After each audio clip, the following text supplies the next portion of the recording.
What's up, guys? Welcome to the ETC Guitar YouTube channel. We are back here with the venerable Fender Vibroverb, beautiful amp from 1964. If you haven't seen the first part of this series, go ahead and check it out. In the description, I will have a link to the playlist for the amp. So now, as well as in the future, all future videos will all be in there. So you can continue on with the series, because YouTube recommendation very rarely gives the next video in the series for you guys. So pro tip for all of my videos across the channel, by the way. Now, yeah, this thing is just such a cool amp and sounded really good on my first test.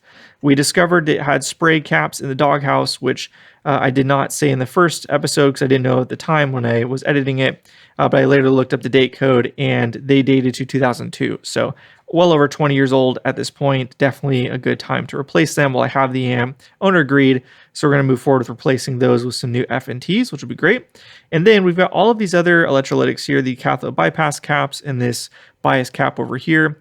No date codes on those, so I have no idea when they were replaced. Was it 20 years ago, like the Sprague, or more recent? I don't know. That's why I'm a big proponent of including in the Doghouse a little note. I like to use masking tape, and I put on it when the amp was recapped so that a future tech will have an idea whether these need to be replaced or not. Since we don't know, and we're already doing work to it, the owner decided to just move forward with recapping all of it. So we're going to go and do that. We've got mod replacements for all of these.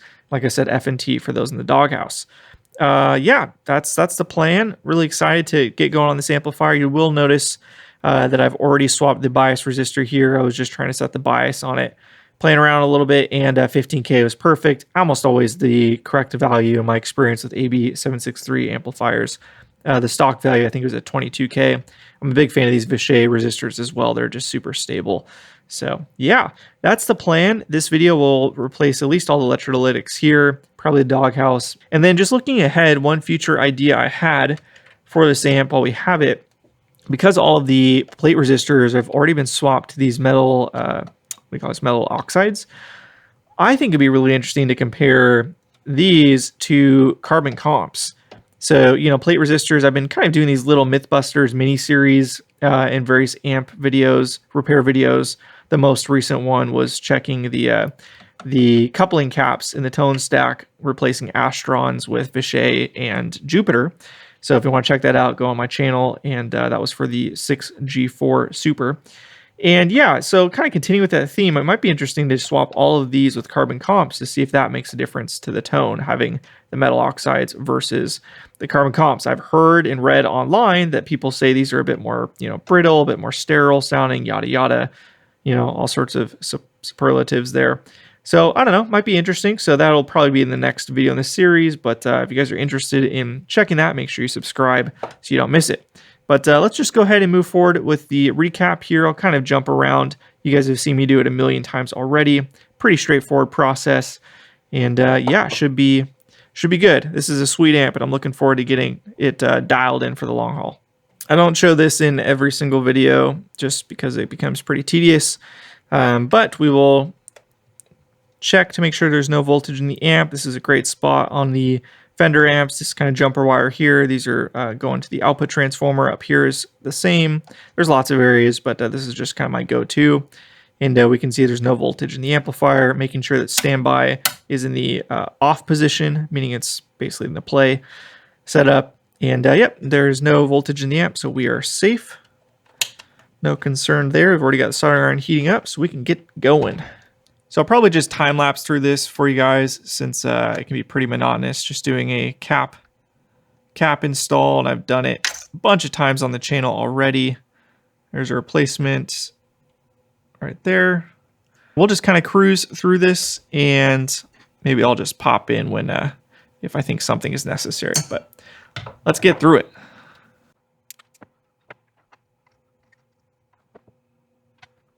So before we get any further, probably best for me to check all the resistor values first. Just as we're desoldering stuff, we might need to replace resistor, and better to do it all at once if we're disturbing an eyelet. So let's just go through quickly and mark down what everything should be. Cool, so the amp checks out pretty well across the board.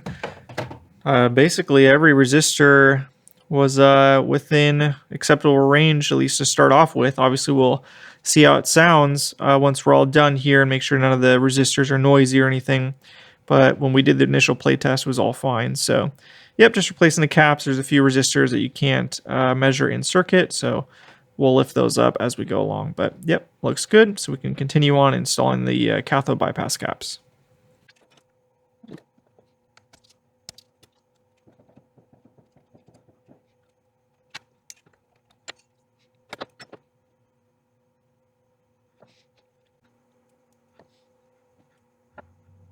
And that is all of the cathode bypass caps dusted. So everything came out pretty good so far. I did touch up a couple solder joints here and there. We'll come back and circle back to a few more. One thing I did notice that you guys won't probably be able to see on the camera is that this pot, I believe this is what, trem intensity, this resistor going through this lug, there was no solder on this lug from the factory, which is kind of crazy. So the last couple techs missed that as well, but we just added some solder there. And all of these need to be redone, so I'm just going to hit those with the big soldering iron real quick. And then I'm off to bed, and we'll continue on tomorrow. Time to go ahead and replace the caps in the doghouse of this 1964 Fender Vibroverb. These caps were installed really, really well some 20 years ago, 20 plus years ago. 02 means 2002. So these have been in here a while. Kudos to this tech. He did a great job, and we will try and replicate that with with some brand new caps. So we'll also check the resistors to make sure those are all good to go. But first things first, we're just going to go ahead and remove the old caps. And we can just go ahead and snip the leads to make it a little bit easier right off the bat.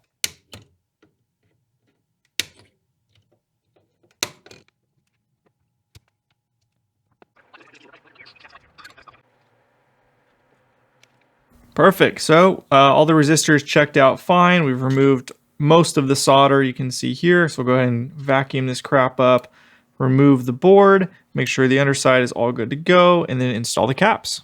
Looking at the underside, I don't really see anything wrong with it. The bridges look fine. They're probably the factory original ones. We just want to go ahead and bend the leads. You can see these ones are bent over, crimped over right here and here, but elsewhere they're not. They're just kind of sticking up. I don't know if you can see that or not. Yeah. So we'll just bend those over so that they have a nice solid mechanical connection, but otherwise totally fine. And then we can go ahead and prep for the new cap install. Perfect. So we've got the doghouse all done, 322 microfarad, 500 volt F&T caps here, here, and here. And then two caps in series. These are both 100 microfarad, 350 volt for a total of 50 microfarad, 700 volt capacitor essentially. These are a little bit higher spec than what the originals were, which was 70 microfarad, 350 volts. But this is within spec. And then we also added in diodes to the rectifier tube socket there, which I'll probably just pop in right here to show you guys. I didn't film myself doing this, but we added in some diodes here on the rectifier tube socket. To do it's very simple. It just gives you a little extra safety cushion here. The rectifier fail. So we moved the secondaries, which are these for the power transformer, these two red wires from pin 4 and pin 6, which are the plates, over to the unused pins on a rectifier tube socket here, which is 3 and 5. So these went from here to here, from here to here. And then you just add diodes that bridge over, and you make sure you have the line side of the diode going to the plates, which is pin 4 and pin 6. So pretty straightforward. So this is plenty safe. And yeah, everything looks great. Last little note here is a literal note, which I always do is just to let the future tech know when the amp was worked on, when it was last recapped. This would have been really helpful with the work done to the amp by the previous guy so that we would know the age of these caps that we replaced. We had to kind of just replace all of them because we just weren't sure when they were last done. The only caps that had a date code were the Spragues, which all dated to 2002. So these had to go for sure. Were these done at the same time? Who knows? If the previous tech had done this, then we would have known, and then we could have made a more informed decision. But either way, is what it is. So this is all done. We'll go ahead and fire it up and confirm everything is good to go.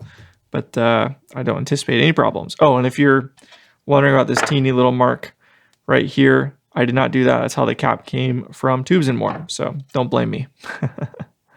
All right, amp is on. Plugged in the current limiter. Hopefully you can see the bulb there. We're at 120 volts, and just a very faint glow, which is exactly what we expect.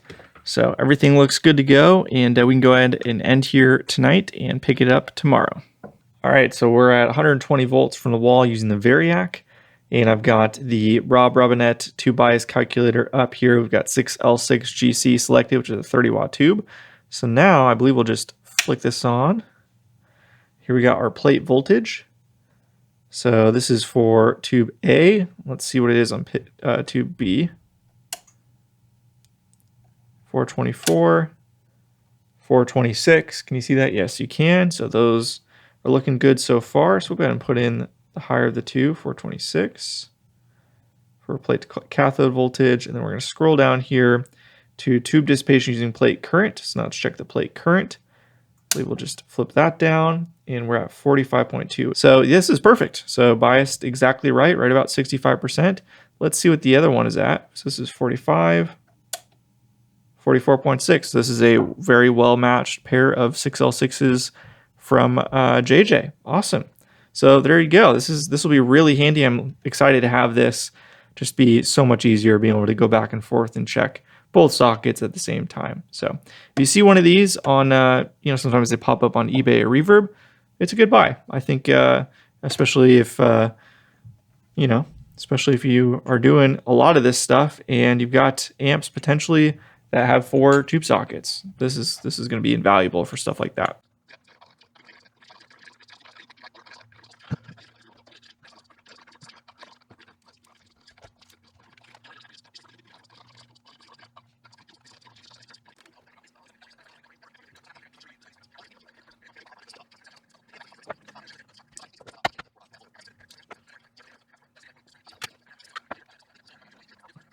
All right, status update on this. So I was going to just salvage the screen resistors they had here, but I don't know if you'll be able to see this or not. This one has like a gouge out of it. So once I saw that, I kind of wasted my time trying to lift them up a little bit and do it better than it was done before. And I just scrapped them and put in some proper Vichet 3-watt resistors here, and then one of the grid stop resistors, the 1.5Ks, was quite dark looking. It measured 1.7K, so not terrible, but it looked pretty roasted to me. So I decided to swap it, and if I'm going to swap one, I might as well swap both. If you're wondering what these resistors are, these are just to be able to try and measure the bias. So you can hook up a multimeter to here. This is a 1 ohm resistor, pretty common thing people do, but not anything I need to touch. They don't have any effect on tone or anything like that. But yeah, everything looks pretty good to me here. So all the tube sockets are done. We just have to, and the 3-prong is done apart from the ground connection. So we'll go ahead and redo that right now, get out the big soldering iron, and then we'll probably call it a night. But good progress. Got the earth connection now to chassis here. It looks good. Much, much better, in my opinion, than going to a terminal off a transformer bolt. Like I've said before, I've seen many times where that's come loose. And you can see pre-CBS era, Fender did all of the ground connections, these important ground connections for the center taps here, to the chassis. And then once CBS took over, they started doing them to the transformer bolts. So that was a cost-saving measure, I guess. And just better doing it to the chassis, more reliable. It's not hard to do necessarily. There's a bit of a skill gap. You need the right iron to do it, but yeah, if you practice, you can get it pretty good, and that'll be good for the lifetime of the amp. So lots of small, tedious work done tonight.